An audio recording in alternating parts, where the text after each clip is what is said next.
New story rebirth of heartless angel episode 1 Rajasthan. रात का वक्त। आज का मौसम सुबह से खराब था। तेज बारिश हो रही थी जैसी कुछ अनहोनी के पहले आगाह कर रही हो। तेज बिजली की आवाजें बहुत ज्यादा भयानक लग रही थी। हवाओं का रुख कुछ बदला हुआ था। वही दूर एक कॉटेज में जो जंगलों के बीच में था, वहां का माहौल कुछ ज्यादा ही भयानक था। बाहर बहुत सारी गाड़ियां एक साथ रुकी, जिनमें से बहुत सारे बॉडीगार्ड्स एक साथ बाहर आए। उनमें से एक ने जल्दी से बीच वाली रोल्स रॉयल्स का दरवाजा खोल। अंदर बैठे शख्स जल्दी से बाहर आया। चिंता की लकीरें उस शख्स के चेहरे पर देखी जा सकती थी और उसकी आंखों में अजीब सा गुस्सा भी था। लंबी कद काठी, अभी उसके बाल थोड़े बिखरे हुए थे, फिर भी उसकी खूबसूरती को छुपा नहीं पा रहे थे। ब्लैक शर्ट जिसे ऊपर के बटन खुले हुए थे और उसके मुस्कुलर चेस्ट दिखाई दे रही थे। उसके बाल बिखरे हुए थे, जिसमें में वो और भी अट्रैक्टिव लग रहा था। वो बहुत जल्दी में बाहर आया और तेज कदमों से कॉटेज की तरफ भागा।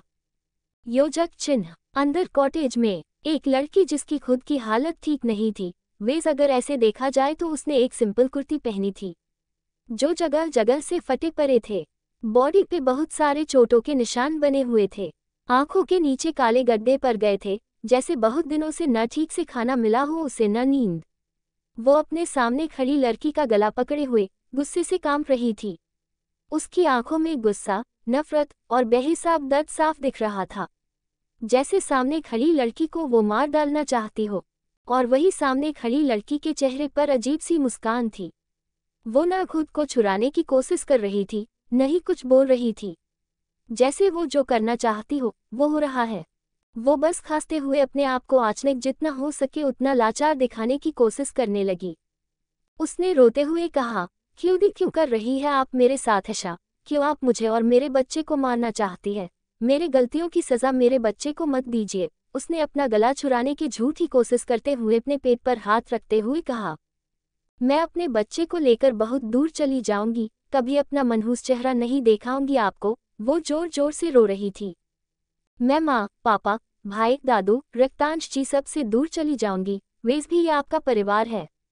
उसने आंचनेक से अपना गला छुड़ाया और सामने खड़ी लड़की के पैरों को पकड़ लिया।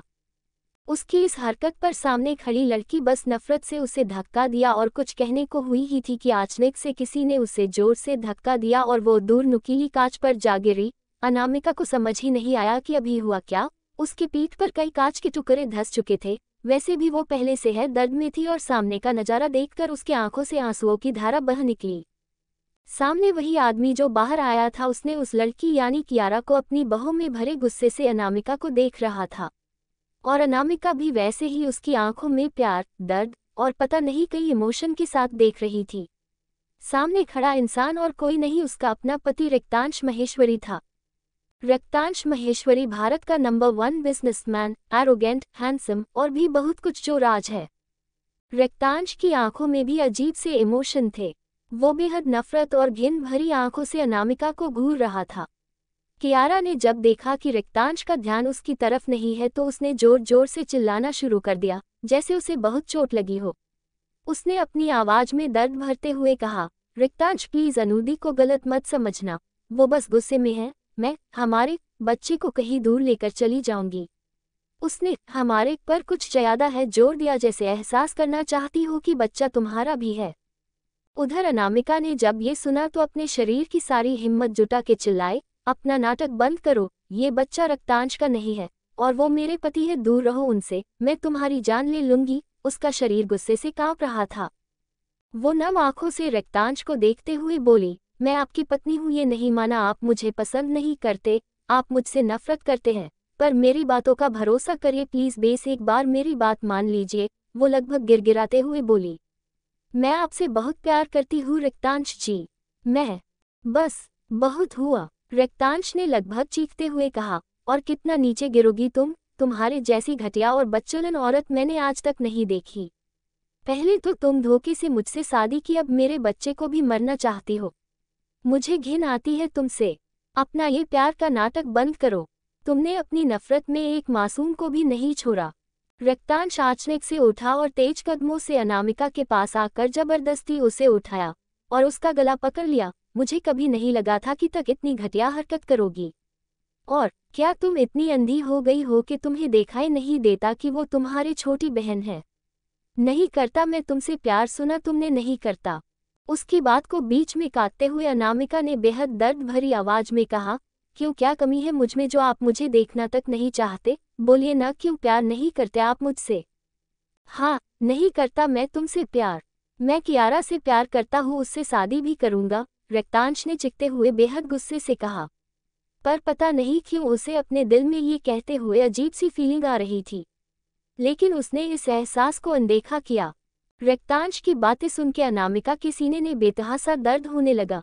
जिस इंसान से उसने बेइंतहा मोहब्बत की, जिसके देह दर्द को खुशी खुशी उसने सर आंखों पर रखा कि कभी कभी तो वो मौका, वो पल आएगा जब उनके दिल में भी अपने लिए जगह, बस थोड़ी सी ये जगह वो देख पाएगी। लेकिन आज भी उसकी आंखों में अपने लिए इतनी नफरत देखकर वो अंदर तक टूट चुकी थी। वो पागलों की तरह रक्तांश से प्यार करती थी। एक पागल आशिक की तरह वो रक्तांश को चाहत में उसने अपना सब कुछ खो दिया। उसके हाथ जो रक्तांश को पकड़े हुए थे वो फिसल गए। उसका परिवार तो पहले है कियारा ने छीन लिया। उसका पति जो शायद उसका होकर भी उसका नहीं था। दिल दर्द से भर उठा, जैसे किसी ने उसके सीने से दिल निकाल लिया हो। रक्तांश एक पल अपने खाली हाथों को देखने लगा। कियारा जो ये सारा सीन बड़े इंटरेस्ट के साथ देख रही थी, क्योंकि सारा किया तो उसका ही था। जैसे ही रक्तांश ने कहा कि वो उस प्यार करता है और शादी करने भी वाला है, उसका मन खुशी से नाचने का कर रहा था। उसके चेहरे पर बेहद जहरीली मुस्कुराहट थी। जब उसने देखा कि रक्तांश का ध्यान अनामिका पर है, तो उसने रोना शुरू कर दिया और वैसे ही कहा, नहीं रक्तांश जी, ये आप क्या कह रहे हैं? आप चिंता मत कीजिए, मैं अपने बच्चे को लेकर यहाँ से चली जाऊंगी। उसे कोई नाजायज नहीं कहेगा। रक्तांश का ध्यान तुरंत उसकी तरफ चला गया और वो दौड़ते हुए कियारा के पास गया और सर्द आवाज में कहा, ये मेरा बच्चा है, तुम कहीं नहीं जाओगे और हमारी शादी कल ही होगी, तुम्हें चिंता करने की जरूरत नहीं है, चलो। उसने अनामिका को एक नज़र नहीं देखा और कियारा को गोद में उठाए जाने लगा। वो लव्स माय वाइफ, इन दो शब्दों ने जैसे अनामिका के रूह को उससे अलग करने के लिए काफी थी। उसके कदम जैसे जम से गए हो। ये शब्द सुनने के लिए उसने क्या क्या कुछ नहीं किया। आज उसे उसका वजूद ही मजाक लग रहा था। वो एक तक अपनी सुनी मासूम आंखों से रक्तांश को देख रही थी। रक्तांश के मुंह से माय वाइफ सुनकर अनामिका के दिल में जोरों का दर्द हुआ। उसने धीरे से फुसफुसाया, डब्ल्यू वाइफ, ये आप क्या बोल रहे हैं रक्तांश जी? मैं हूँ आपकी वाइफ अनामिका, रक्तांश महेश्वरी, क्या आप भूल गए हैं? अनामिका ने रुधे गले से हल्की दर्द भरी आवाज में कहा। अनामिका, अपना पागलपन बंद करो, तुम मेरी कोई नहीं होना थी, गन नीचे रखो, उसने गुस्से से कांपते हुए कहा। नहीं रक्तांश, आज नहीं, आप मेरे हैं और मैं आपको किसी और का नहीं होने दूंगी, किसी का नहीं। अनामिका ने अपनी गन पर पकड़ मजबूत की और कहा, ये सब तुम्हारे कारण हुआ है, मैं तुम्हें मार डालूंगी। और तभी आचनिक उद्धरण चिन्ह एक गनशॉट की आवाज आए, पूरे माहौल में सन्नाटा छा गया। अंडस्को उसी समय एक बूढ़े कपल के चिल्लाने की आवाज आई। अंडस्को अनामिका उद्धरण चिन्ह। अब आगे गोली अनामिका को लगी थी। अनामिका ने लंबी गहरी सांस ली। रक्तांश के हाथ से गन छूटकर नीचे गिर गया। उनसे गोली चलाई थी। वो एक तक अपने हाथ को देख रहा था, पर बहुत देर हो चुकी थी, शायद बहुत देर। अंडस्को गोली उद्धरण चिन्ह सीधे अनामिका के दिल पर लगी, वही दिल जहां उसने रक्तांश को रखा था। और एक गोली और चली थी जो राघव ने चलाई थी, जो उसके पेट पर लगी। अनामिका घुटने के बल गिर गई। खून से लथपथ अचानक बहुत तेज बारिश शुरू हो गई, जैसे प्रकृति खुद उस मासूम के दर्द में आंसू बहा रहा हो। एक पल के लिए मातम सा छा गया। अनामिका के चेहरे पर अब कोई भाव नहीं थे, आंखों में बेहिसाब दर्द था, आंसू थे और नजरें सीधे रक्तांश के नजरों से टकराए। वक्त जैसे रुक सा गया। अनामिका के हाथ से गन छूटकर नीचे गिर गया। धीरे धीरे खून उसके आसपास उन बारिश के बूंदों के साथ मिल रहा था। उसके दादा दादी भागते हुए आए, जो अभी अभी आए थे। वो लड़खड़ाते हुए अनामिका की तरफ आए।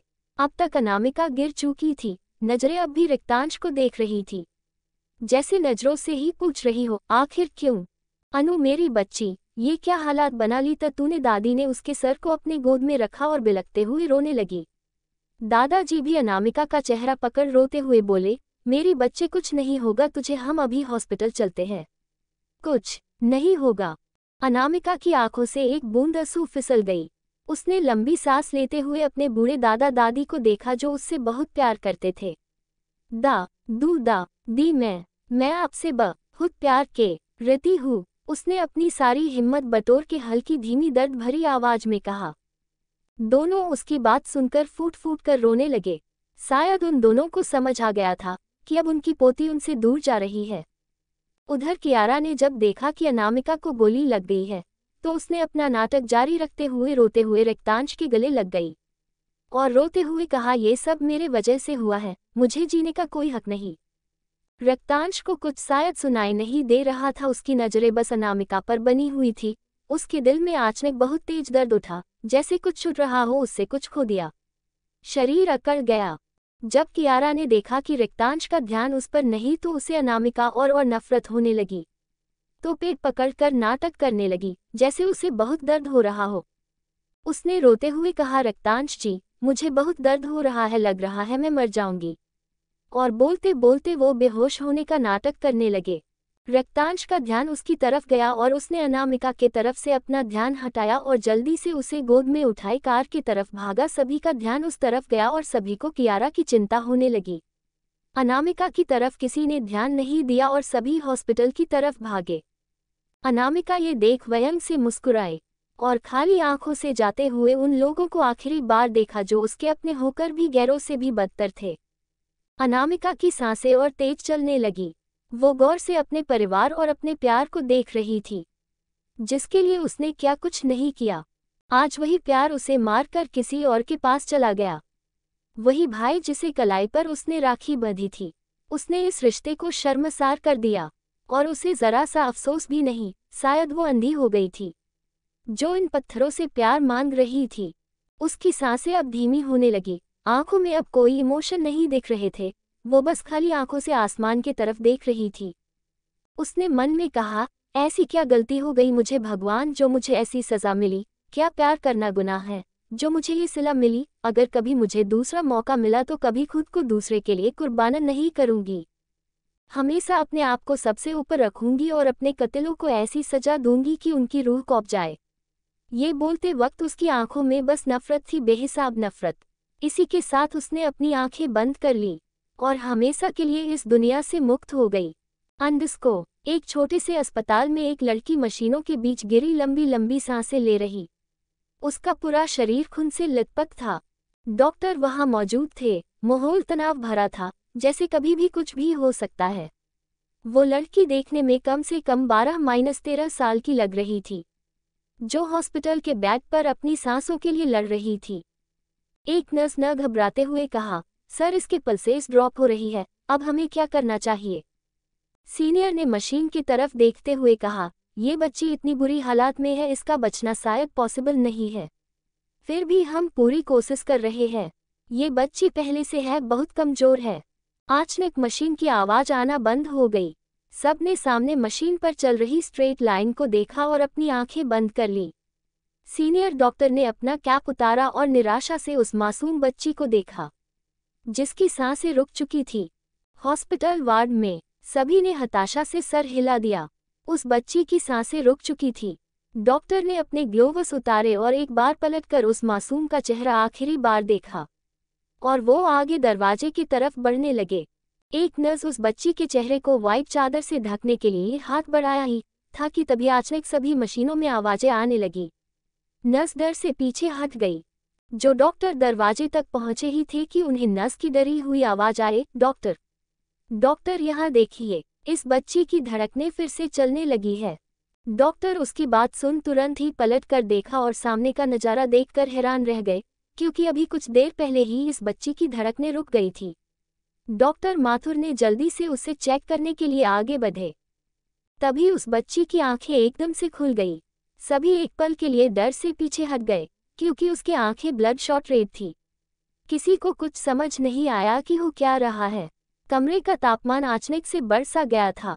उस बच्ची ने हल्के से अपना सर उन डॉक्टर की तरफ किया। उसके एक्शन से सभी सन रहा गए। नर्स जो कुछ कदम की दूरी पर थी, उसने जैसे ही उस तरफ देखा, उसका शरीर डर से कौंप गया, क्योंकि वो बच्ची का ऑरा बहुत खतरनाक था। वो बस एकटक सामने देखते हुए शायद कुछ समझने की कोशिश कर रही थी। डॉक्टर माथुर ने खुद को संभाला और हिम्मत करके आगे बढ़े और एक इंजेक्शन तुरंत उस बच्ची को लगाया और उसकी पलकें धीरे धीरे भारी होने लगी और वो सो गई। उनकी आंखों में आश्चर्य देखा जा सकता था। उन्होंने बच्ची की सारी पल्सेस चेक किया। हैरानी की बात यह थी कि अभी कुछ देर पहले जिस कंडीशन में वो उन्हें मिली थी वो बहुत बुरी तरह से जख्मी थी और अब वो बिल्कुल स्वस्थ लग रही थी।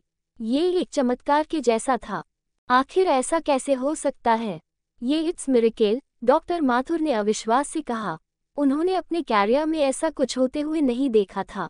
कुछ देर बाद पूरी चेकअप कंप्लीट होने के बाद डॉक्टर माथुर और सभी वहां से निकल गई। जाते जाते उन्होंने कहा, इस बच्ची के परिवार को हमें ढूंढना होगा, पुलिस को इन्फॉर्म कर दो। एक डॉक्टर ने कहा, सर जो इसे यहाँ लेकर आया था उसने कहा था कि बच्ची उन्हें जंगल में नदी के किनारे मिली थी।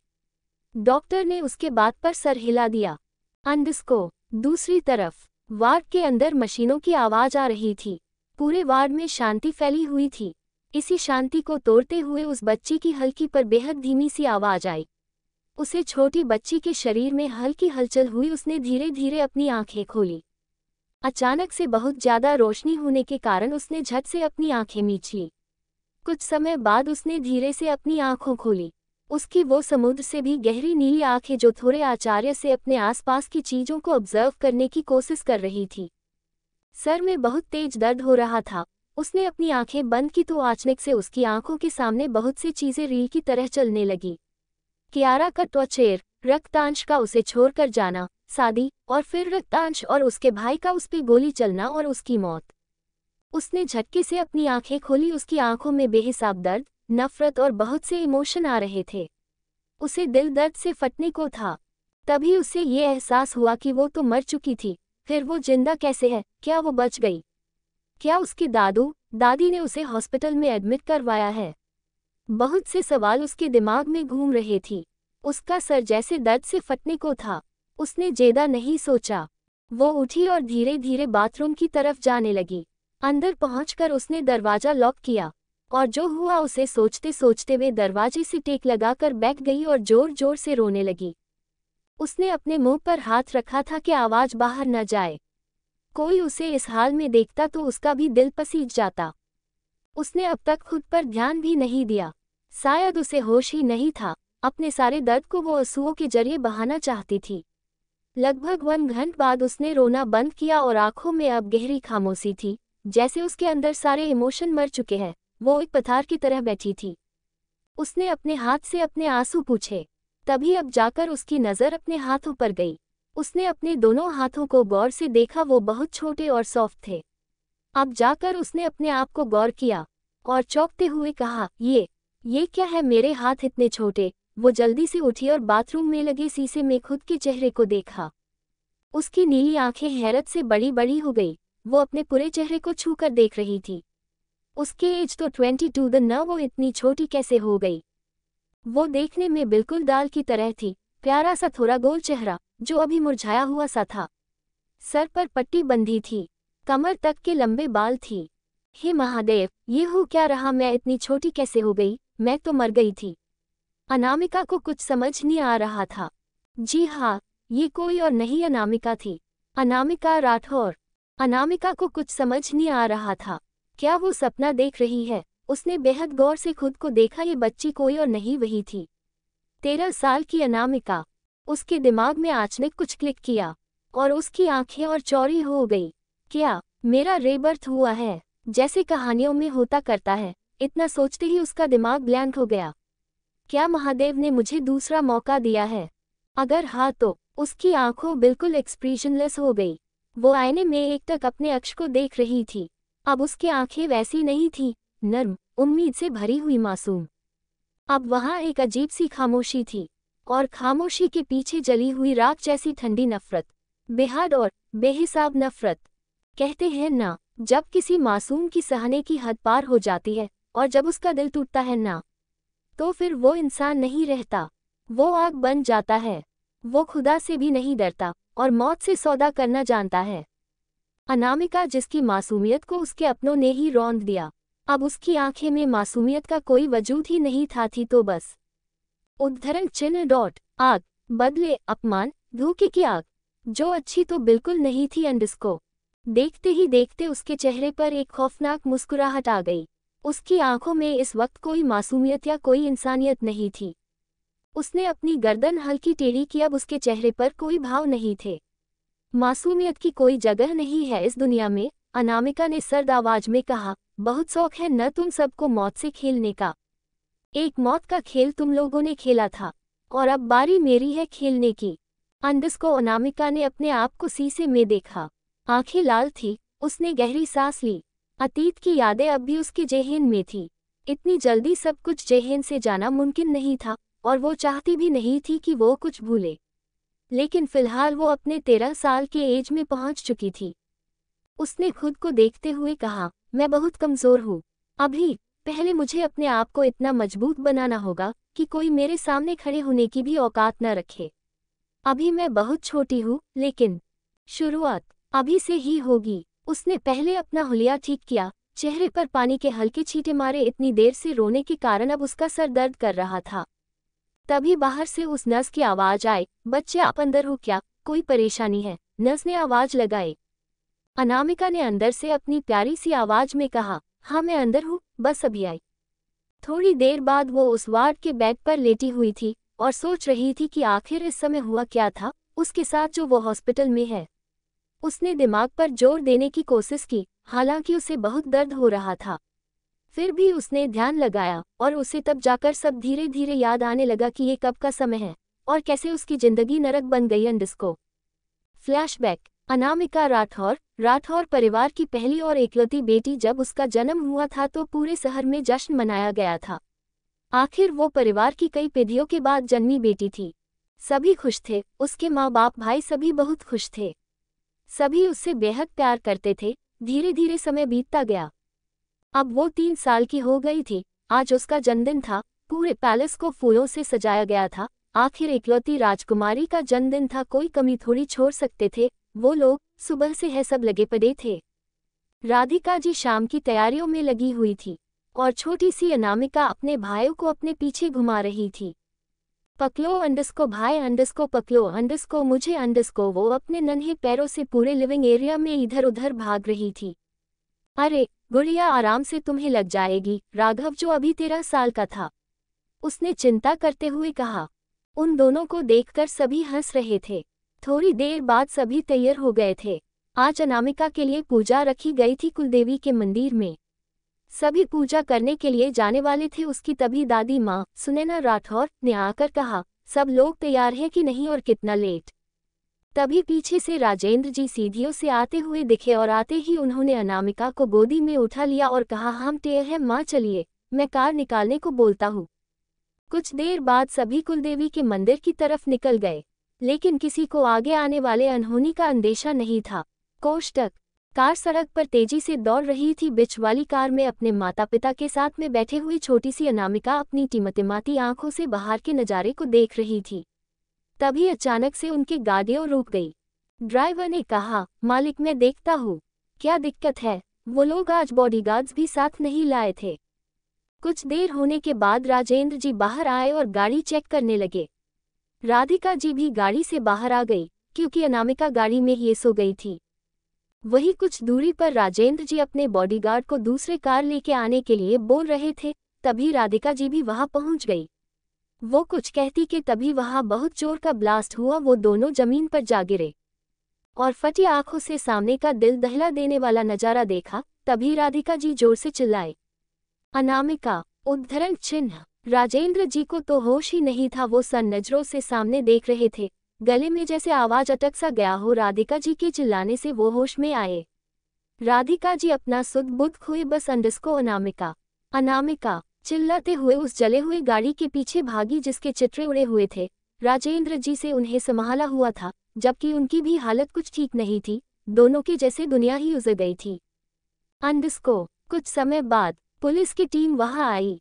राधिका जी बस पगलों की तरह अपनी बच्ची को ढूंढ रही थी। सबकी हालत खराब थी। रघुवीर ठाकुर अनामिका के दादाजी को तो हार्ट अटैक आ गया था और सुनैना ठाकुर की भी हालत ठीक नहीं थी। गाड़ी के चित्रे उड़ गए थे। कुछ भी पता लगाना मुश्किल था। अनामिका का बचना नामुमकिन सा था। राजेंद्र जी ने राधिका जी को संभाला और वहां से लेके गाड़ी की तरफ भाग गए। तभी उन्हें एक बच्ची के रोने की आवाज आई।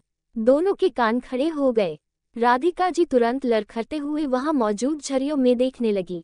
कुछ ही देर में उन्होंने देखा कि एक यही 3-4 साल के बच्ची वहां रो रही है। राधिका जी ने जल्दी से उसे उठा लिया। उन्हें वो अनामिका ही लग रही थी, वो अपने होश में नहीं थी। वो बस उस बच्चे को चूमे जा रही थे।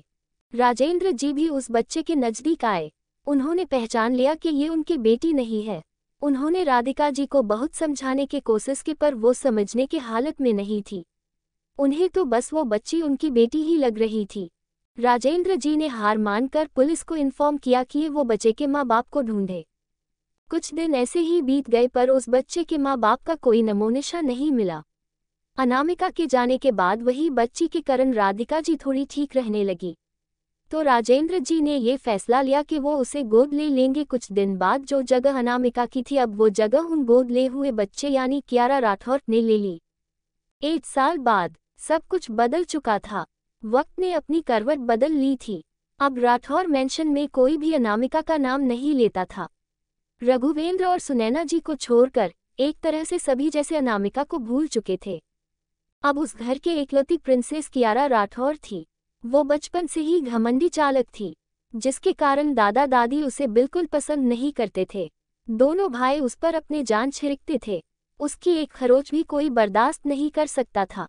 राधिका जी उसे अपने बेटों से भी ज्यादा प्यार करते थी, पर रघुवीर जी और सुनैना जी अभी भी एक उम्मीद लिए हुए थे, शायद एक दिन उनकी पोती लौटेगी। एक दिन रघुवेंद्र जी और सुनैना जी अपनी यात्रा से लौट रहे थे। तभी उनकी कार खराब हो गई, तो पास ही एक अनाथ आश्रम में वो दोनों रुक गए। तभी उन्हें वहां एक बच्ची दिखी। वो दोनों उसे देखकर चौंक गए, क्योंकि उनका चेहरा बिल्कुल उनके बेटे बहू से मिलता था। उसकी नीली आंखें बिल्कुल उनसे और उनके बेटे से मिलते थे। वो उनकी पोती यानी अनामिका को विरासत में मिली थी। दोनों को थोड़ा शक हुआ, तो उन्होंने कंफर्म करने के लिए डीएनए टेस्ट करवाना जरूरी समझा। उन्होंने अपने आदमी से कह कर राजेंद्र और अनामिका का डीएनए टेस्ट करवाया, जो 99.9% मैच हो गए। उन दोनों की खुशी का तो कोई ठिकाना ही नहीं रहा। वो अनाथाश्रम उनके अंडर ही आता था। कुछ फॉर्मेलिटी करने के बाद उन्होंने अनामिका को अपने पास बुलाया और कहा, बच्चे, हम आपके दादू हैं और ये आपकी दादी माँ, हम आपको लेने आए थे। वो छोटी 12 साल की बच्ची कोई और नहीं अनामिका थी। अनामिका कंफ्यूज्ड होकर अपने मासूम टिमटिमाती आंखों से उन्हें देख रही थी। उसने बेहद मासूमियत से कहा, क्या सच में? इसका मतलब मैं अनाथ नहीं हूँ? मेरी भी फैमिली होगी, मेरे भी मम्मी पापा है। ये कहते हुए उसके चेहरे पर निश्चल मुस्कान थी और आंखों में ढेर सारी चमक। उसकी आंखें तारों की तरह टिमटिमा रही थी, जिसे देखकर रघुवीर जी और सुनैना जी के चेहरे पर एक नर्म मुस्कान तैर गई। अनामिका खुशी खुशी उनके साथ राठौर मेंशन आने और अपने परिवार से मिलने के लिए बहुत खुश थी। उसने तो बहुत सारे सपने भी संजो लिए थे, लेकिन शायद उस मासूम को ये नहीं पता था कि आगे उसके साथ क्या होने वाला है, जो उसकी मासूमियत को तार तार करके रख देगा। अब आगे अनामिका अपने दादा दादी के साथ राठौर मैंशन पहुंच चुकी थी। घर पर किसी को भी उसके बारे में पता नहीं था। लिविंग हॉल में सभी परिवार के लोग बैठे हुए थे। आज संडे था, तो सब घर पर थे और रघुवीर जी ने स्पेशली उन्हें मौजूद रहने को बोला था, क्योंकि वो सबको अनामिका से इंट्रोड्यूस करवाना चाहते थे। राधिका जी ने राजेंद्र जी से पूछा, क्या आपको पता है पापा किस बारे में बात करना चाहते थे? नहीं, मुझे भी कुछ नहीं बताया है, उन्होंने बस इतना कहा कि वो किसी से मिलवाना चाहते हैं। राजेंद्र का छोटा भाई वीरेंद्र राठौर और उनकी पत्नी सुशीला राठौर भी वहां मौजूद थे। कियारा अपने रूम में सो रही थी। तभी बाहर से रघुवीर जी और सुनैना जी आए और उनके साथ अनामिका भी उनका हाथ पकड़े अंदर आ रही थी। उसके चेहरे पर इतने बड़े घर को देखकर हैरानी थी। वो अपनी मासूम आंखों से इधर उधर देख रही थी। सभी उस छोटी बच्ची को देखकर हैरान हो गए। राजेंद्र को उसको देख के एक अजीब सा अपनापन महसूस हो रहा था। एक कारण ये भी था कि उसकी आंखें बिल्कुल उनकी तरह ही लग रही थी, ocean blue eyes. Radhika ji भी उसे गौर से देख रहे थे। सबके ऐसे घूरने पर अनामिका डर कर रघुवीर जी के पीछे छुप गए और अपने मासूम आंखों से सबको निहार रही थी। दादाजी ने सबको बैठने के लिए कहा और शुरू से अंत तक अनामिका के बारे में सब कुछ उन्हें बताया कि अनामिका ही उनकी असली पोती है और राठौर परिवार की ये राजकुमारी। सभी को बहुत बड़ा झटका लगा, सभी सदमे में थे, सभी से चेहरे पर अलग अलग भाव थे। उन सभी के बीच में अनामिका एकदम चुपचाप बैठी सबको देख रहे थे। अभी कोई कुछ कहता कि तभी सभी को कियारा के चिल्लाने की आवाज आई। सभी ने अपर की तरफ देखा तो कियारा आंसू भरी आंखों से सबको देख रही थी। उसने ऊपर से सब सुन लिया था और जब उसे पता चला कि वो राठौर परिवार में बस गोद ली हुई बेटी है तो उसके होश उड़ गए थे। उसे ऐसा लगा जैसे उसका सब कुछ कोई छीन कर ले जा रहा हो, इसलिए उसने कैपते हुए जल्दी जल्दी नीचे आने लगी और जानबूझकर गिरने का नाटक किया। उसको गिरता देख सबकी सांसें उसके गले में अटक गई। सभी दौड़ते हुए उसके पास गए और गोद में उठाकर सोफे पर बैठाया। राघव और रेहान दोनों उसके अगल बगल खड़े थे। पूरा परिवार उसे घेर कर खड़ा था और किसी ने ध्यान नहीं दिया कि अनामिका भी उस तरफ गई थी कियारा को उठाने, लेकिन तभी उसे धक्का लग गया और वहीं पर सामने पड़ी टेबल से उसे चोट लग गई। पर सब लोग कियारा में इतना बिजी हो गए कि किसी ने मासूम पर ध्यान नहीं दिया। रघुवीर जी तुरंत उसके पास आए और उसको सोफे पर बैठाया और उसकी चोट पर मरहम लगाया।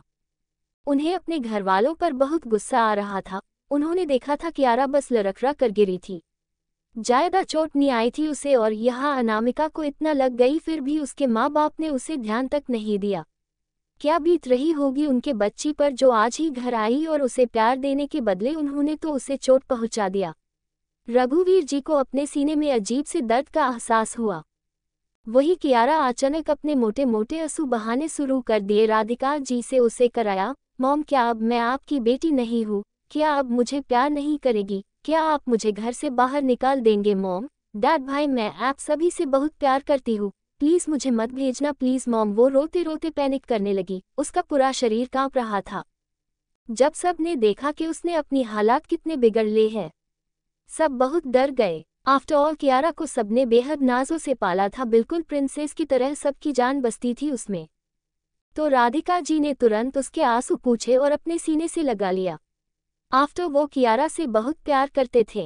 उन्होंने तुरंत उसके चेहरे को थामते हुए कहा, नहीं मेरे बच्ची, मैं तुम्हें कभी खुद से अलग नहीं करूंगी, तुम मेरी बेटी हो।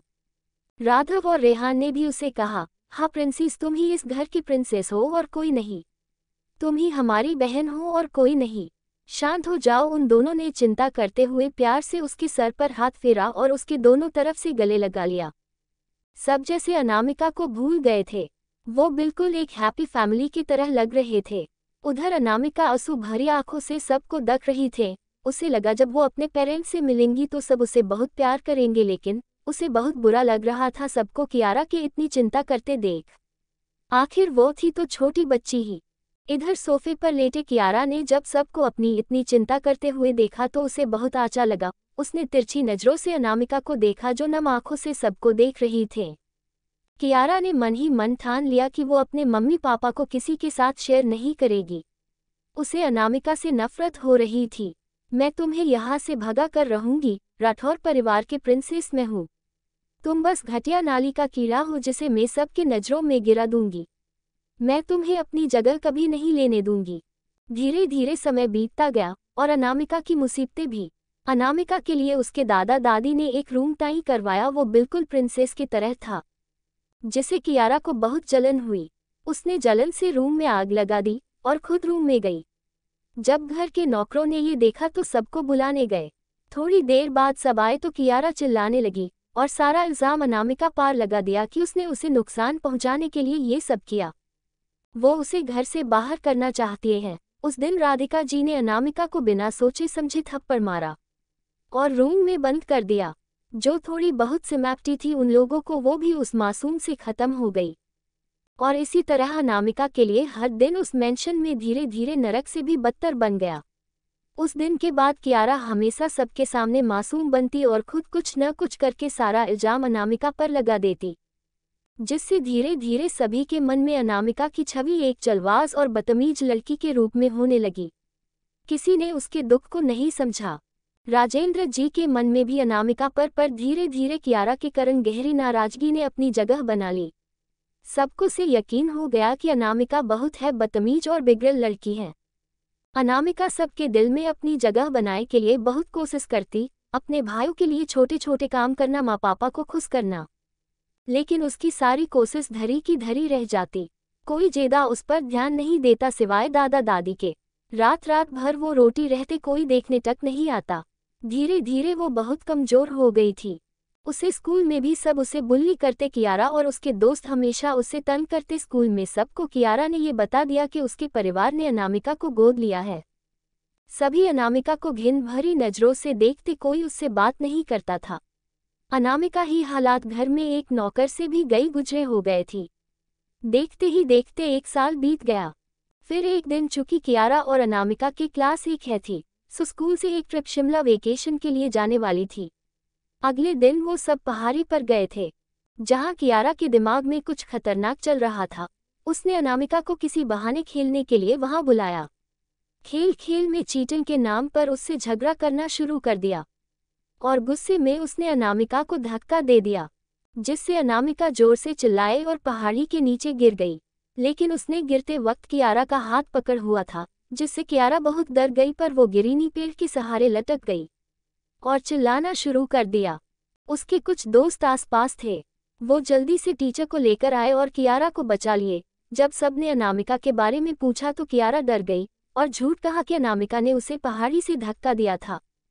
इधर अनामिका सीधा नीचे गहरी नदी में गिरी और बहते हुए जंगल के किनारे उस गांव वाले को मिली, जिसने उसे पास के हॉस्पिटल पहुंचा दिया था। योजक चिन्ह। Flashback and. अनामिका ने झटके से अपनी आंखें खोली। उसकी आंखें हद से ज्यादा लाल थी। चेहरे पर पसीने की बूंदें छलक रही थी। उसने अपने आप को शांत किया, क्योंकि उसका शरीर बहुत कमजोर था। वो उन घाटियों लोगों के बारे में सोचकर अपनी हालत और खराब बिल्कुल नहीं करना चाहती थी। उसने खुद से कहा, अपने एक एक दर्द और आंसू का हिसाब मैं डबल इंटरेस्ट के साथ तुम्हें वापस करूंगी, कियारा राठौर। Just wait.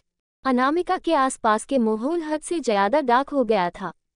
उसने अपनी आंखें बंद कर ली, क्योंकि इतना प्रेशर दिमाग पर देने के बाद बहुत थक गई थी, तो रेस्ट करना भी जरूरी था। अगली सुबह अनामिका ने धीरे धीरे अपनी आंखें खोली और आंखें मसलते हुए उठकर बैठी। उसका छोटा सा चेहरा बिल्कुल किसी गुलाब की तरह ग्लो कर रहा था। अब जाकर उसे फ्रेश फील हो रहा था। तभी डॉक्टर माथुर वहां आए और पूछा, अब कैसा लग रहा है तुम्हें बच्चे? उन्हें ये बच्ची बड़ी प्यारी लग रही थी।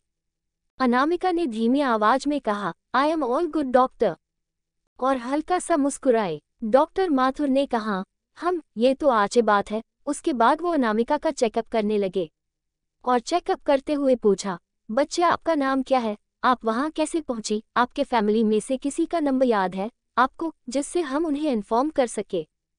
अनामिका कुछ पल के लिए चुप हो गई। उसको आचे से पता था कि आगे क्या होने वाला है। पिछली बार भी यही हुआ था। उसने राजेंद्र राठौर का नाम बस उन्हें बताया था, क्योंकि नंबर तो उसे किसी ने बताया ही नहीं था। चूंकि ये हॉस्पिटल छोटा था और गांव एरिया में था, अचानक कुछ गुंडे टाइप लोग उसके ठीक बगल वाले कमरे में थे। उन लोगों ने राजेंद्र राठौर नाम सुन लिया था। वो लोग यहाँ उसी का किडनैप करने यहाँ आए थे। उन्होंने अनामिका को पकड़ लिया था, जिसके बाद उन्होंने अनामिका को बेच दिया था। अनामिका को इसका पता कभी नहीं चला कि आखिर उसका किडनैप किसने करवाया। उन लोगों के बॉस ने उसे किसी कहाटानाक ऑर्गेनाइजेशन का बेच दिया, जहां बच्चों पर अलग अलग एक्सपेरिमेंट किया जाता था। अनामिका के साथ भी वही हुआ था। इसलिए उन लोगों ने अनामिका को किसी खास मिशन के लिए उसे वक्त से ट्रेन करने लगे। अनामिका माना करती तो वो लोग उसे बहुत मारते, इलेक्ट्रिक शॉक जैसे और भी तरीके से टॉर्चर करते। उसका शरीर हद से ज्यादा खराब हो गया था, रोज अलग अलग इंजेक्शन, जिससे ये हुआ था कि अनामिका ने अपने मां बनने की क्षमता खो दी थी। रघुवीर जी ने उसे बहुत ढूंढा, पर उनकी भी हेल्थ ठीक नहीं रहती थी। फिर भी उन्होंने ढूंढना जारी रखा, पर सिर्फ निराशा ही हाथ लगी। अगर उसके परिवार वालों ने जरा भी जोर दिया होता तो शायद वो उस दलदल में कभी नहीं फंसती और जल्दी निकल जाती। पर कियारा के कारण उन लोगों ने तो पहले ही अनामिका को मारा हुआ समझ लिया। अपने 17 साल होने तक वही रही। उसकी हालत अब हद से ज्यादा खराब थी, हड्डियां भी देखने लगी थी उसकी। एक दिन मौका देखकर वो वहां से भाग निकली और सीधे राठौर विला पहुंची, जहां सब उसे और घिन भरी नजरों से देखने लगे। सिर्फ दादा दादी ही थे जो उसे देखकर खुश थे, बाकी किसी को उससे मतलब नहीं था। ये सब सोचते हुए अनामिका कांप उठी। डॉक्टर माथुर ने उससे हिलाते हुए कहा, कहाँ खो गई तुम? अनामिका झट से होश में आई। उस घटना और उन दिनों को याद करके आज भी उसकी रूह कांप जाती है। उसने अपने आप को शांत किया और डॉक्टर से कहा, मुझे कुछ भी याद नहीं।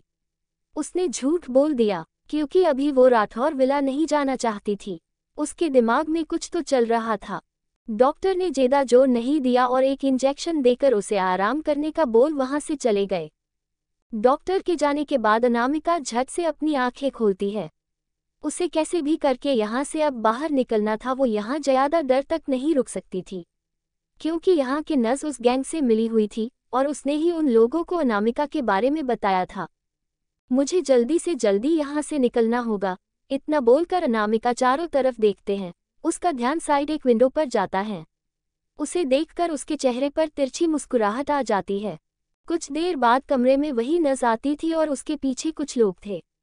नर्स ने कहा, यही है वो लड़की, जल्दी ले जाओ इसे, बाकी मैं संभाल लूंगी। वहाँ 4-5 लोग थे। वो जैसे ही बेड के पास जाकर चादर उठाते हैं, अनामिका की जगह उन्हें तकिया देखता है।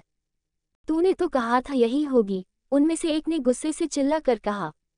वो नर्स भी चौंक जाते हैं और इधर उधर देखती हैं। तभी उसकी नज़र खिके पर जाती है। वो वहां दौड़ के जाती है जहां पर्दे की रस्सी लटकी होती है। वो अपना सर पकड़ लेते हैं। इतनी घायल होने के बाद ये लड़की भागी कैसे? उसे जल्दी पकड़ना होगा, जल्दी ढूंढो उसे, उसका मिलना बहुत जरूरी है। वही दूसरी तरफ जंगल में एक लड़की तेजी से भाग रही थी।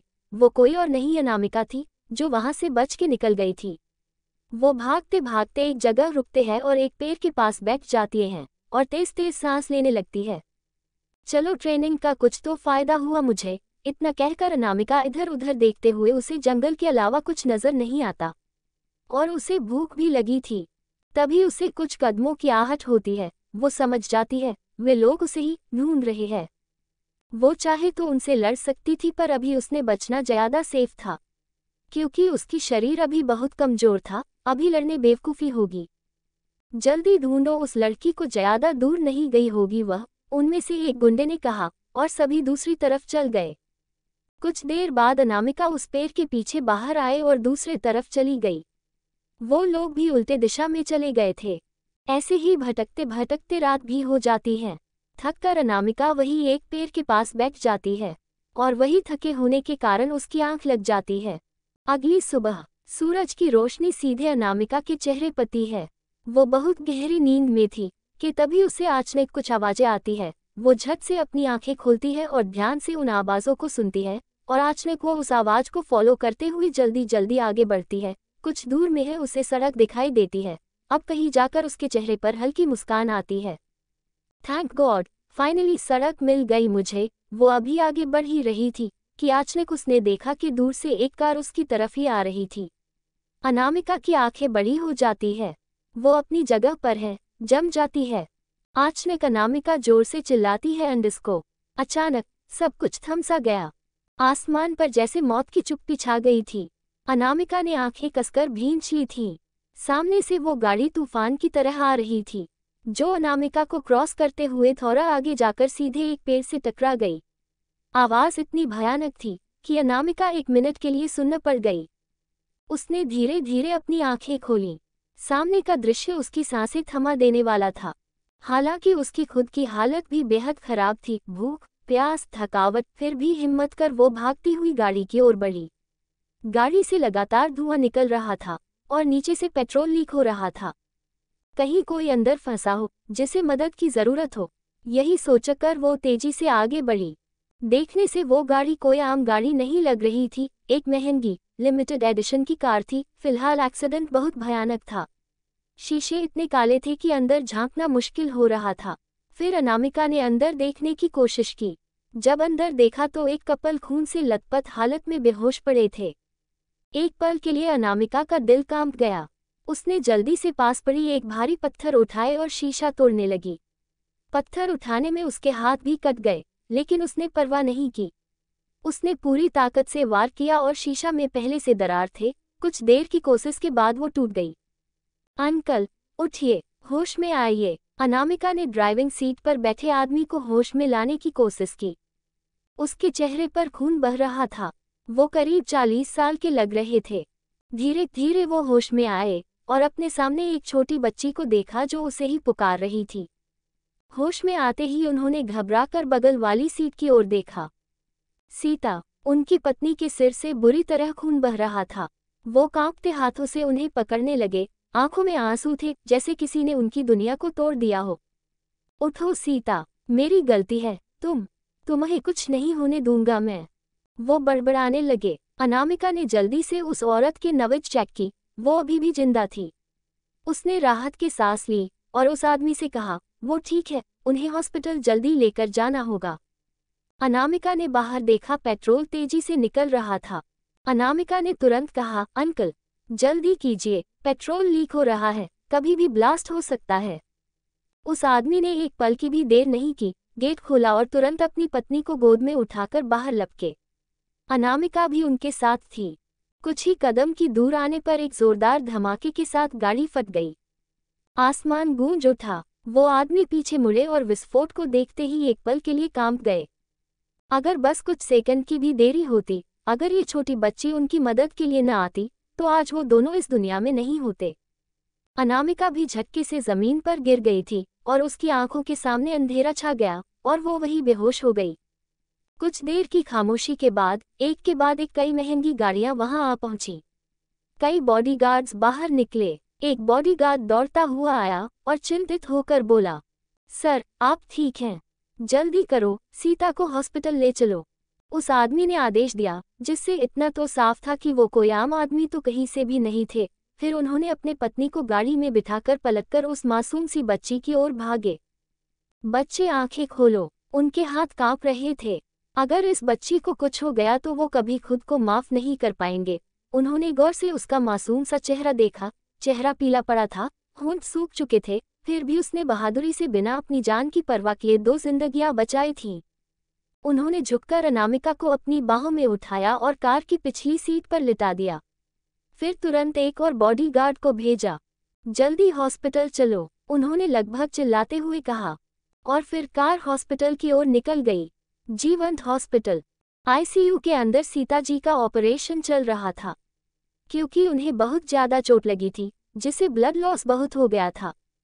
बाहर वो आदमी इधर से उधर चक्कर काट रहे थे। चेहरा दुख और आंसुओं से भरा हुआ था। वहीं दूसरी तरफ वार्ड में अनामिका बेहोश थी। उसकी भी हालत कुछ ठीक नहीं थी। डॉक्टर उसे चेक कर रहे थे। ब्लास्ट के कारण उसके सर पर भी चोट आई थी। ब्लड लॉस के कारण उसे ब्लड चढ़ाई जा रही थी। 3 घंटे बीत चुके थे। ICU का दरवाजा खुला और डॉक्टर सीरियस एक्सप्रेशन लिए बाहर।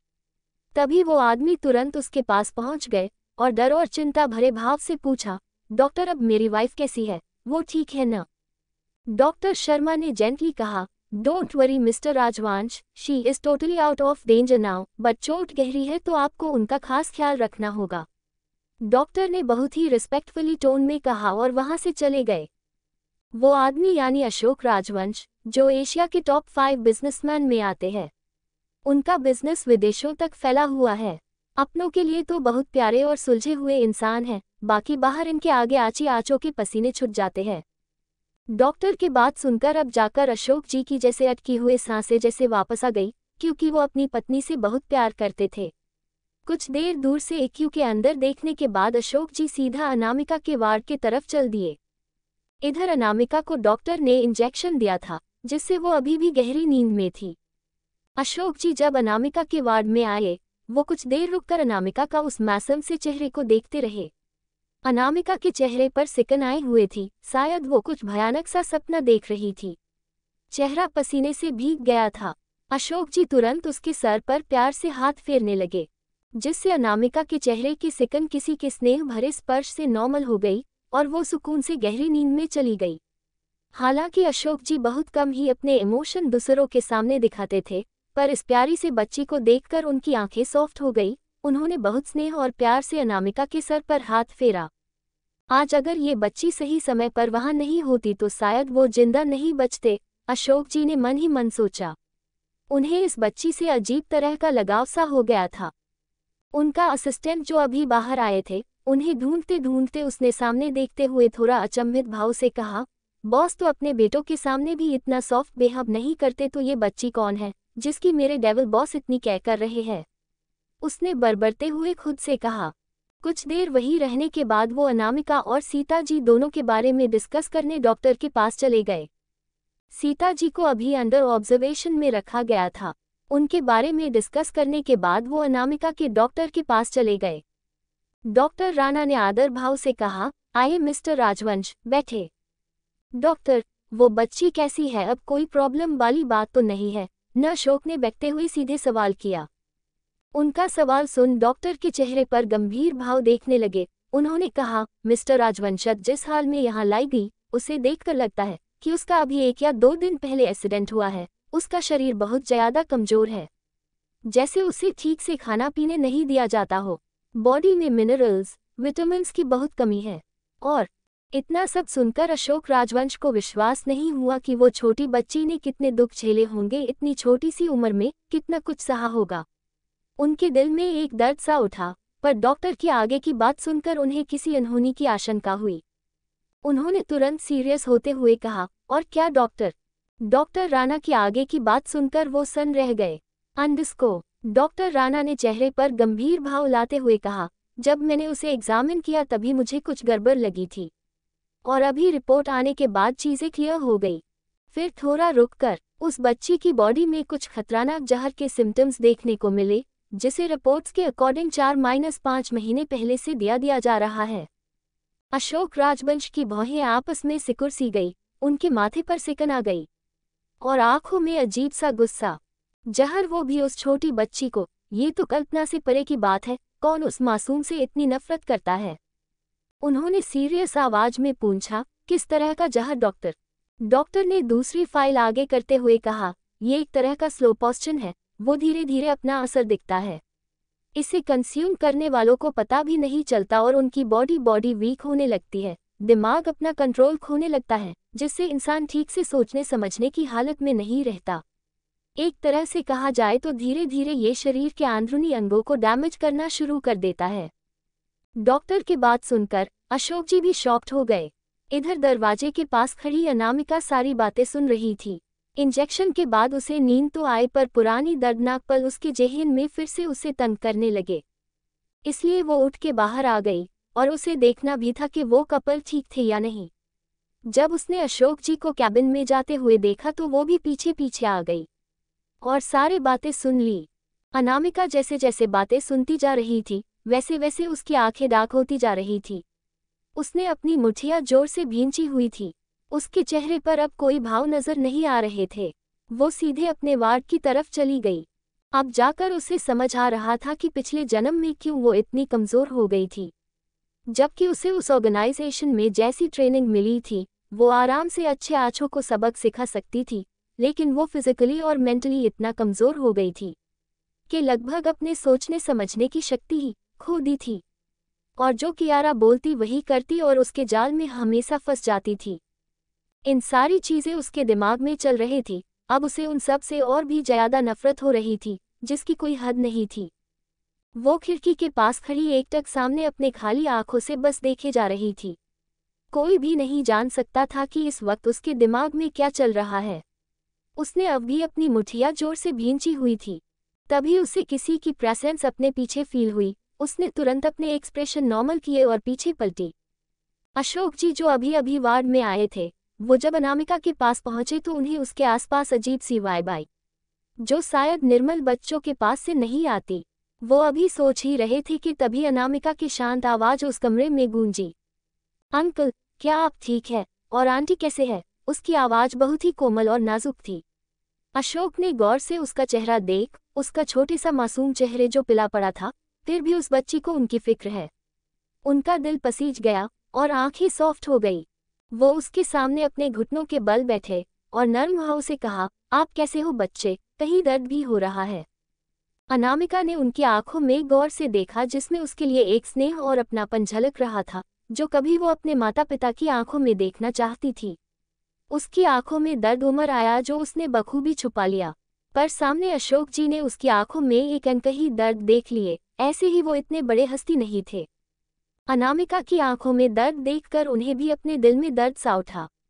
वो इस बच्ची से कुछ ज्यादा ही अटैच हो गए थे। उन्होंने नर्म आवाज में पूछा, आपका नाम क्या है? बच्चे और आपके माता पिता सब कहाँ है? आप उस नदी के किनारे कैसे आई? वो जानने के लिए बेचैन हुए जा रहे थे। अनामिका उनके सवालों को सुनकर कुछ पल चुप होकर उन्हें देखती रही, फिर अपनी कोमल आवाज में कहा, अनामिका, और मेरे कोई माँ बाप नहीं है, मैं अनाथ हूँ। उसने बिना किसी भाव के कहा। हाँ, नहीं मानती थी अब वो उन्हें अपने पेरेंट्स, क्योंकि वो लोग अब इस लायक नहीं थे। उसने पूरा एक जन्म उन लोगों के पीछे बर्बाद कर दिया, लेकिन अंत में उसे मिली भी तो क्या एक दर्दनाक मौत। उसके मरने पर भी उन लोगों ने एक आंसू तक न बहाए, तो क्यों बोले वो उन्हें अपना कुछ नफरत है, उसे उन लोगों से बेहद नफरत। तभी अशोक जी की आवाज से वो अपने ख्यालों की दुनिया से बाहर आई। अशोक जी, जिन्होंने अनामिका को कहीं खोए हुए देख तो उसे आवाज लगाया, कहाँ को गई आप बच्चे? कहीं नहीं, उसने धीमे से कहा। अशोक जी कुछ पल अनामिका को देखते रहे। जब अनामिका ने खुद को अनाथ कहा तो उन्हें बिल्कुल अच्छा नहीं लगा। उन्होंने मन ही मन एक फैसला ले लिया था। उन्होंने अपना गला थोड़ा साफ किया, जैसे कुछ बोलने से हिचकिचा रहे हो। अनामिका भी उन्हें ही देख रही थी। उसके चेहरे पर कंफ्यूजन साफ देखा जा सकता था। क्या आप कुछ कहना चाहते हैं? अनामिका बहुत देर से अशोक जी को ऑब्जर्व कर रही थी। अशोक जी ने फाइनली हिम्मत जुटाई, जैसे किसी जंग में उतारना हो, और कहा, बच्चे, मैं जनता हूँ, मैं जो कहूँगा वो आपको थोड़ा अजीब लगेगा, पर आप अनाथ नहीं हो। फिर थोड़ा रुककर, मैं आपको अडॉप्ट करना चाहता हूँ। ये पूरी आपकी मर्जी होगी, अगर आप नहीं चाहती तो भी मैं आपकी सारी जिम्मेदारी उठूंगा। मेरे 3 बेटे हैं, पर मुझे हमेशा से एक प्यारी बेटी चाहिए, बिल्कुल आपकी तरह। वो बहुत ज्यादा नर्वस हो गए थे। इतना तो आज तक वो किसी डील साइन करने टाइम भी नहीं हुए थे। उन्होंने अनामिका का छोटा सा हाथ अपने हाथ में लिया और बड़े ही प्यार और अपनेपन से कहा, क्या आप मुझे अपना डैड बनाएगी? उन्होंने कसकर अनामिका का हाथ थमा हुआ था, जैसे अगर छोड़ा तो अनामिका कहीं मना न कर दे, और उम्मीद भरी आंखों से एकदम छोटे बच्चे की तरफ अनामिका की तरफ देख रहे थे। अनामिका भी उनकी बातें सुनकर एक पल के लिए ब्लैंक हो गई। उसने गौर से उनकी आंखों में देखा, जिसमें उसे अपने लिए प्यार, अपनापन, स्नेह और एक उम्मीद देखी, जो एक पिता की आंखों में अपने बच्चे के लिए होता है। उसे इस चीज की बिल्कुल उम्मीद नहीं थी कि अशोक जी उसे अपनी बेटी बनाना चाहते थे। अनामिका की आंखें हल्की नम पड़ गई। अशोक जी ने जब उसकी नम आंखें देखी तो वो थोड़ा घबरा गए। उन्हें लगा जैसे अनामिका को उनकी बात पसंद नहीं आई। वो थोड़ा मायूस हो गए। उन्होंने तुरंत उसके आंसू पोंछते हुए कहा, आप रो क्यों रही प्रिंसेस, अगर आप नहीं चाहती। इससे आगे वो कुछ बोलते अनामिका झट से उनके गले लग गई। अशोक जी एक पल के लिए जम गए। उन्हें यकीन ही नहीं हो रहा था कि अनामिका सच में उनके गले लगी है। उनकी आंखें भी नम हो गई। उन्होंने भी प्यार से और जेंटली अनामिका को गले लगा लिया, जिससे उसे कोई तकलीफ न हो। उन्हें अजीब सा सुकून मिल रहा था। उन्हें हमेशा से एक बेटी की चाह थी, जो अनामिका के कारण आज पूरी हो गई। कुछ देर तक अनामिका भी ये गले लगी रही। उसे पहली बार ये महसूस हो रहा था कि एक पिता का प्यार कैसा होता है। उसकी आंखें नम थी, पर उसमें एक सुकून का एहसास भी था। उसने अनायास ही धीमे आवाज में कहा, डैड। उसके मुंह से अपने लिए डैड सुनकर अशोक जी तो जैसे 7वें आसमान पर ही पहुंच गए थे। उन्होंने अनामिका को पकड़ और खुशी से कहा, क्या कहा तुमने? मेरे कान खराब हो गए हैं, फिर से कहना प्रिंसेस। अनामिका को उनकी बच्चों जैसी बातें सुनकर हंसी आ गई। कोई कहेगा कि बाहर की दुनिया जिसे एरोगेंट अशोक राजवंश को जानते हैं, वो बच्चों की तरह बहाने बना रहे हैं। अनामिका ने एक बार फिर से कहा, डैड। अशोक ने फिर से उसे गले लगा लिया और खुशी से कहा, मैडम, मेरी प्रिंसेस ने मुझे डैड मान लिया। उनका खुशी छुपाए नहीं छुप रही थी। उन्हें ये बात जल्द से जल्द अपनी पत्नी को बतानी थी। इसलिए उन्होंने एकदम से अनामिका से कहा, इतने देर खड़े रहना ठीक नहीं है, तुम्हें आराम करना चाहिए। उन्होंने अनामिका का हाथ पकड़ा और बेड के पास ले आए। अनामिका ने कुछ पल उन्हें देखा, फिर एक आज्ञाकारी बच्ची की तरह लेट गई। अशोक जी उसके सिर पर प्यार से हाथ फेरने लगे। अनामिका ने सुकून से अपनी आंखें बंद कर ली। शायद इस जन्म में पहली बार उसे सुकून का एहसास हुआ, जैसे उसका भी ध्यान रखने के लिए कोई है। अशोक जी तब तक उसके सिर पर हाथ फेरते रहे जब तक उन्हें तसल्ली नहीं हो गई कि अनामिका सो गई है।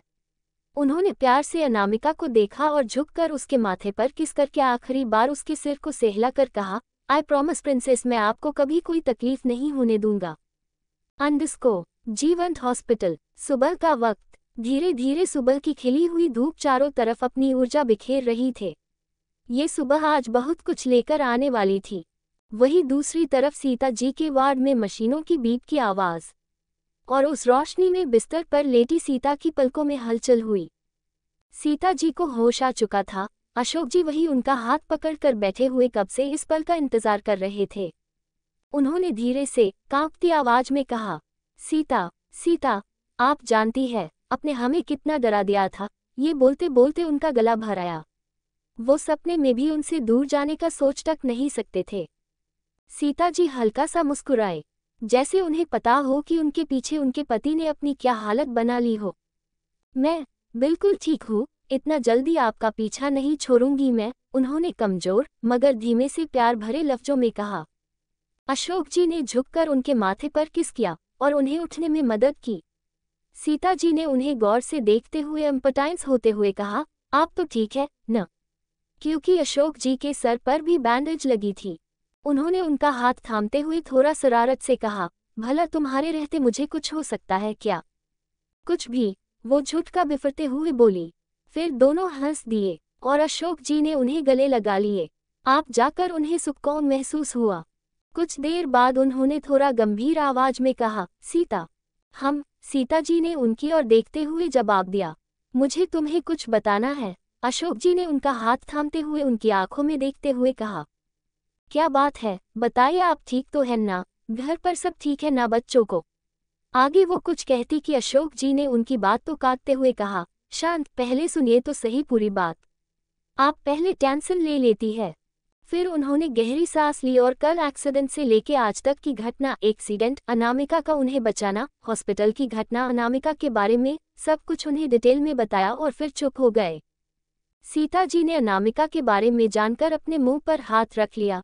क्या इतनी छोटी बच्ची से इतनी नफरत कौन करता होगा जो उसे इतना खतरनाक जहर दे, और वो बच्ची कितने दर्द और तकलीफ बर्दाश्त किए होंगे इतनी सी उम्र में। वो कितनी थॉटफुल होगी जिसने बिना अपनी जान की परवाह किए हमें बचाया। सीता जी बहुत ही soft hearted, kind and gentle lady थी। वो अपने परिवार से बहुत प्यार करती थी, लेकिन उतनी ही स्ट्रिक्ट भी थी। वो गलत बर्दाश्त नहीं कर सकती थी।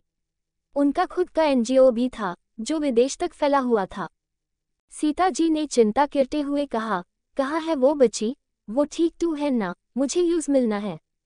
उसके इतने सारे सवाल सुनकर अशोक जी ने उन्हें शांत करते हुए कहा, अरे भाग्यवान, वो बिल्कुल ठीक है और दूसरे वार्ड में सोई हुई है। फिर थोड़ा रुककर अनामिका के बारे में सोचते हुए उन्होंने कहा, वो बच्ची सारे बच्चों से बिल्कुल अलग है। जब पहली बार उसे देखा तो एक अजीब सा लगाव, एक अजीब सा अटैचमेंट मुझे महसूस हुआ उससे। सीता जी ध्यान से उनके चेहरे को देख रहे थी। अशोक जी की आंखों में अनामिका के बारे में बात करते हुए एक अलग ही चमक थी, जो एक पिता की आंखों में होता है। वो ये बताते वक्त कितने खुश है। सीता जी ने मन ही मन एक फैसला कर लिया, उन्हें भी अब अनामिका से जल्दी मिलने की इच्छा हो रही थी। उन्होंने अशोक जी का हाथ पकड़ते हुए डेस्परेटली कहा, मुझे अभी मिलना है उससे, और वो अनामिका से मिलने की जिद करने लगी। अशोक जी ने उन्हें समझाया कि वो खुद उसे मिलवाने ले आएंगे, लेकिन फिर भी सीता जी नहीं मानी। थक हार कर अशोक जी उन्हें अनामिका के वार्ड, जो बगल में ही था, वहां ले गए। अनामिका का वार्ड। दवाइयों के असर से वो अब तक गहरी नींद में सोई हुई थी। सोते समय उसे चेहरे पर एक सुकून और मासूमियत देखी जा सकती थी, ऐसे मासूमियत जो बहुत रेयर ही देखने को मिलती थी। सीता जी अशोक जी का हाथ थामे आराम से उसके पास आए और गौर से उनका प्यारा सा गोल चेहरा देखने लगी। वाकई इसमें कोई शक नहीं था कि अनामिका अभी से ही हद से ज्यादा ही खूबसूरत थी। सीता भी बस एकटक उसके मासूम से चेहरे को निहारे जा रहे थे। उन्हें भी उस बच्ची से एक अजीब सा अटैचमेंट फील हो रहा था। ये सोते वक्त कितनी एडोरेबल लगती है न, बिल्कुल किसी लिटिल प्रिंसेस की तरह। वो खुद को उसे एडमायर करने से रोक ही नहीं पाई। जब उनके पति ने जब अनामिका के बारे में बताया था, तभी से उन्हें एक अटैचमेंट से फील हुआ था। अब वो अटैचमेंट एक कनेक्शन में बदल गई थी। उन्होंने प्यार से अनामिका के सर पर ममता से हाथ फेरा। वो मन ही मन अपनी डिसीजन पर बहुत ज्यादा खुश थी। उन्होंने अचानक से कहा, अशोक, मैं इसे अडॉप्ट करना चाहती हूँ और मेरा डिसीजन फाइनल है। उनके आवाज में एक्साइटमेंट और अथॉरिटी दोनों थी, जैसी जो उन्होंने सोचा है वो करके रहेंगी। लेकिन उन्हें क्या पता पीछे खड़े अशोक जी तो पहले ही ये डिसीजन ले चुके हैं, बस बताया नहीं अभी तक। फिलहाल अभी तो वो एकदम शॉक हो गए। उनकी पत्नी और उनके थॉट कितने मिलते हैं, उन्होंने प्राउडली सोचा। लेकिन जल्दी ही होश में आकर कहा है, सच में मैंने भी यही सोचा है, और मैं तो बस तुम्हें बताने वाला था। मेरी चॉइस वैसे भी हमेशा बेस्ट होती है, पर इस बार मेरी प्रिंसेस ने खुद मुझे चूज किया है। फिर थोड़ा इतराते हुए कहा, और कल ही प्रिंसेस ने मुझे डैड भी कहा। जब सीता जी ने सुना कि उन्होंने पहले ही ये डिसीजन ले लिया है तो वो बहुत खुश हुई, लेकिन जब ये डैड वाली बात सुनी तो उन्हें थोड़ी जलन हुए। उन्होंने चिढ़ते हुए कहा, ज्यादा हवा में उड़ने की जरूरत नहीं है, समझे आप। जब लाडो जगेगी तो मैं उसे ढेर सारा प्यार दूंगी और आराम से उसे अपने साइड कर लूंगी। हबारे आए। फिर दोनों अपने ही बातों पर हंसने लगे, पर दोनों ने ध्यान नहीं दिया कि अनामिका कब का उठ गई थी। उसने अशोक जी को तो डैड मान लिया था, फिर भी उसे एक डर था कि कहीं सीता जी ने अगर उसे एक्सेप्ट नहीं किया या उन्हें ये बात पसंद नहीं आई तो वो अपना रास्ता खुद डिसाइड कर लेगी, पर किसी पर बोझ नहीं बनेगी। इसलिए बस वो उनका रिएक्शन देखना चाहती थी, इसलिए अब तक सोने का नाटक कर रही थी। लेकिन जब उसने सीता जी का ममता भरा स्पर्श महसूस किया तो वो एकदम जम सी गई थी। उसे बिल्कुल उम्मीद नहीं थी कि ऐसा कुछ होगा, और तब से उनके बातें सुन रही थी, उनकी नोकझोंक। उसके दिल में जो डर था, शायद वो अब सुकून में बदल गया। अशोक जी का ध्यान अचानक अनामिका पर गया, जो उन्हें ही अपनी टिमटिमाती आंखों से देख रही थी। प्रिंसेस उठ गई, आप देखिए अब से कौन मिलने आया है। अब जाकर सीता जी का भी ध्यान अनामिका की तरफ गया और वो उसकी डीप ब्लू आंखों में जैसे खोसी गई, और थोड़ा नर्वस भी हो गई, कहीं अनामिका उन्हें एक्सेप्ट करेगी या नहीं। उन्हें भी एक बेटी की चाह थी, लेकिन उन्हें 3 बेटे हुए। उनकी हेल्थ को देखते हुए उन्होंने आगे कॉन्सेव नहीं किया, लेकिन अनामिका को देखकर उन्होंने उसे अपनी बेटी मान भी लिया था। उन्होंने प्यार से उसके सर पर हाथ फेरा और कहा, अब कैसी हो आप लाडो। अनामिका उनकी आंखों में भी अपनी लिए प्यार देख पा रहे थे। तभी अनामिका उन्हें देखते हुए धीमी और प्यारी आवाज में कहा, मैं ठीक हूँ आंटी। आंटी नहीं बच्चे, अब से आप हमें माँ कहेंगी, उन्होंने लागू ऑर्डर देते हुए प्यार से कहा। अनामिका कुछ देर चुप रही, उसके मन में एक साथ बहुत सी यादें आ गई जिसमें वो राधिका जी को माँ कहकर बुलाती थी, तो कैसे कियारा रोते हुए अपना नाटक चालू कर देती जिसे राधिका जी ने उसे माँ कहने से भी माना कर दिया ताकि उनकी प्यारी नाजुक बेटी को तकलीफ न लो। अनामिका की आंखें एक पल के लिए लाल हो गई, उसने अपना सर नीचे झुकाया हुआ था।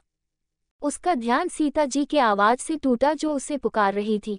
उन्होंने अनामिका की नाम आंखें देखी तो उन्हें अपने दिल में तकलीफ महसूस हुए। उन्होंने चिंता करते हुए कहा, क्या हुआ लाडो, आपको कहीं दर्द हो रहा है। अनामिका ने उनकी आंखों में देखा जिसमें उसे चिंता, डर, प्यार, स्नेह, ममता सब नजर आ रहे थे जो एक माँ की आंखों में दिखती अपने बच्चों के लिए। उसने भी शांत आवाज में कहा, मैं ठीक हूँ माँ। सीता जी की आंखें नाम हो गई, उन्होंने झट से आराम से अनामिका को गले लगा लिया। उनके मुंह से अपने लिया माँ सुनकर उन्हें बहुत सुकून मिला। अशोक जी भी उन दोनों को देखकर खुश थे। अचानक से मुंह बनाते हुए बोले, ये क्या प्रिंसेस अपनी माँ को देखकर क्या अपने डैड को भूल गई है, इट्स टोटली अनफेयर। इतना कहकर उन्होंने अपना चेहरा दूसरी तरफ घुमा लिया। अनामिका और सीता जी दोनों ने एक नज़र उन्हें देखा, फिर एक दूसरे को देखा और अचानक खिलखिलाकर हंसने लगी। शायद कितने दिनों नहीं सालों बाद आज अनामिका के चेहरे पर एक सच्ची मुस्कान आई थी। अनामिका की हंसी इतनी प्यारी और प्योर थे कि अशोक जी और सीता जी उसमें जैसे खोसे गए और एक तक उसे निहारने लगे। तभी रूम का दूर नॉक हुआ और अरुण जी यानी अशोक जी के असिस्टेंट अंदर आए। उन्होंने सीता जी को ग्रीट किया, फिर अनामिका से कहा, good morning little princess. Anamika ने भी हल्की मुस्कान के साथ उन्हें ग्रीट किया। वो कल ही उनसे मिल चुकी थी। सर, मैंने डिस्चार्ज के पेपर रेडी करवा लिए हैं। बिग बॉस को आपके साथ हुए एक्सीडेंट के बारे में पता चल चुका है। वो और बाकी सब यहाँ आने के लिए निकालने वाले थे, तो मैंने उन्हें इन्फॉर्म कर दिया है कि आप लोग आज ही मुंबई जा रहे हैं। अरुण ने कहा, ठीक है, फिर जेट रेडी करो, हम आज है मुंबई निकलेंगे। और मैंने जो कहा था वो काम हो गया? उन्होंने बॉसी टोन में पूछा। जी सर, सब रेडी है, मुंबई में बस साइन करने की देर है, अरुण ने कहा। ठीक है। फिर वो सीता जी और अनामिका की तरफ मुड़े और उसके पास बैठकर कहा, प्रिंसेस अब हम अपने घर जाएंगे मुंबई, जहां फैमिली के और भी मेंबर्स, आपके भाई, दादू दादी, छोटे चाचू चाची सभी आपका इंतजार कर रहे हैं। सो आप रेडी हो जाए, मैं नस को भेजता हूँ, उन्होंने अनामिका के सिर पर हाथ फेर कहा। अनामिका ने बस सर हिला दिया। वो भी जल्द से जल्द यहाँ से जाना चाहती थी, क्योंकि उसे पक्का यकीन था वो लोग अब भी उसे पागलों की तरह ढूंढ रहे होंगे। तभी सीता जी ने कहा, नस की जरूरत नहीं है, मैं खुद लाडो को रेडी कर दूंगी। लेकिन सीता, आप अभी पूरी तरह से ठीक नहीं हुई है, पहले ठीक हो जाए। उनकी बात को काटते हुए सीता जी ने कहा, मैं ठीक हूँ, अपनी बच्ची को तय करने में मुझे कोई प्रॉब्लम नहीं है। तभी अनामिका ने सॉफ्टली कहा, माँ आपकी हेल्थ ठीक नहीं है, इसलिए आपको अभी रेस्ट करना जरूरी है। कुछ देर अनामिका के कहने पर वो मान गई और अब अनामिका वार्ड में अकेली थी। उसके चेहरे के भाव जो अब तक सॉफ्ट थे, अब पूरी तरह से बदल गए थे। अचानक उसके चेहरे पर एक तिरछी खौफनाक मुस्कुराहट तैर गई, जैसे सब कुछ पहले से ही उसके कंट्रोल में हो। और उसने धीमे मगर बेहद सर्द आवाज में कहा, इस शतरंज के खेल में चाल भी मेरी होगी, मोहरे भी मेरे होंगे और जीत भी मेरी होंगी। अनामिका की इस बात से इतना तो तय था कि अभी तक जो भी हुआ वो कि इत्तेफाक तो नहीं था, कुछ तो चल रहा था उसके दिमाग में। अब ये पहले किसो जलाएगी ये तो वक्त ही बताएगा। अंडरस्को क्या किस बारे में बात कर रही है, कैसे होगा राजवंश परिवार में अनामिका का welcome. To be continued. Thanks for watching.